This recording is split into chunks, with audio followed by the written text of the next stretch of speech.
ایک بزرگ نے فرمایا کہ چھوٹے اور بڑے گناہ ان دونوں کی مثال محسوسات میں ایسی ہے جیسے ایک چھوٹا بچھو اور بڑا بچھو۔ اسی طرح ایک چھوٹی سی آگ کی چنگاری یا ایک آگ کا انگارہ۔ اب اس میں آپ یہ دیکھیے کہ آپ کے گھر میں یا آپ کے کمرے میں ایک چھوٹا بچھو ہو یا ایک بڑا، دونوں ہی خطرناک ہیں، آپ دونوں سے ڈریں گے۔ یا دوسری طرف اگر آپ کے اپنے کپڑوں میں چھوٹی سی تھوڑی سی آگ لگ جائے یا زیادہ آگ لگ جائے تو دونوں ہی جان لیوا ثابت ہو سکتی ہیں۔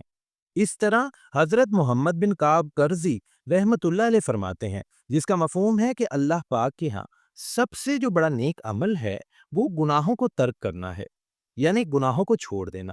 اب اس میں وہ یہ کہتے ہیں کہ اگر آپ نماز بھی پڑھ رہے ہیں، تسبیحات کر رہے ہیں، یعنی نیک اعمال تو کر رہے ہیں، لیکن ساتھ ساتھ گناہوں کو اگر آپ نہیں چھوڑ رہے تو وہ پھر آپ کی جو عبادت ہے وہ مقبول نہیں ہوگی۔ اور اس طرح حضرت فضیل بن عیاض رحمۃ اللہ علیہ فرماتے ہیں کہ تم جس قدر کسی گناہ کو ہلکا سمجھو گے، یار یہ تو معمولی سا ہے، یا پھر کیا ہوا، اللہ معاف کر دے گا، کوئی بات نہیں، اس طرح کی باتیں جب جیسے کر رہے ہوتے ہیں، جس قدر کسی گناہ کو معمولی سمجھو گے اس قدر وہ اللہ پاک کی بارگاہ میں بڑا جرم قرار دیا جائے گا۔ اور سلف صالحین فرماتے ہیں، جس کا مفہوم ہے کہ ہر گناہ کفر کا قاصد ہے، یعنی ہر گناہ جو آپ کرتے ہیں وہ آپ کو کافرانہ اعمال اور اخلاق کی طرف بلاتا ہے۔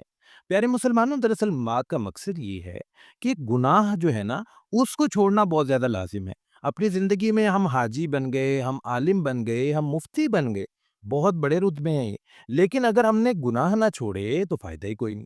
اب کسی بندے نے بہت زبردست اگزامپل دی تھی کہ اگر آپ نیک اعمال بھی کرے جا رہے ہیں اور گناہ بھی کرے جا رہے ہیں تو اس کی اگزامپل ایک سادہ سی آج کل کے زمانے میں یوں ہے کہ آپ نے ایک کمرے میں اے سی لگایا، اب اس اے سی کو آپ نے آن کر دیا اور ساتھ ہی آپ نے دروازہ کھڑکیاں بھی کھول دی۔ اب جو اے سی کی کولنگ آ رہی تھی وہ ضائع ہوتی جا رہی ہے۔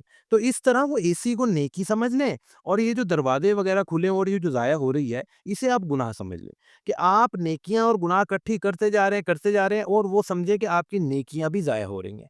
کیونکہ یہ جو بزرگ کا ہم نے کال سنا اس کے مطابق ہماری عبادت مقبول نہیں ہوتی تو پھر کیا فائدہ رہے گا؟ کیونکہ اگر عبادت قبول ہو جائے چاہے وہ چھوٹی سے چھوٹی ہے تو ہم کامیاب ہو گئے۔ پیارے مسلمانوں، ہمیں اس چیز پر غور کرنا ہے کہ ہم گناہوں سے بچیں۔ گناہوں سے بچنا بہت زیادہ لازمی ہے۔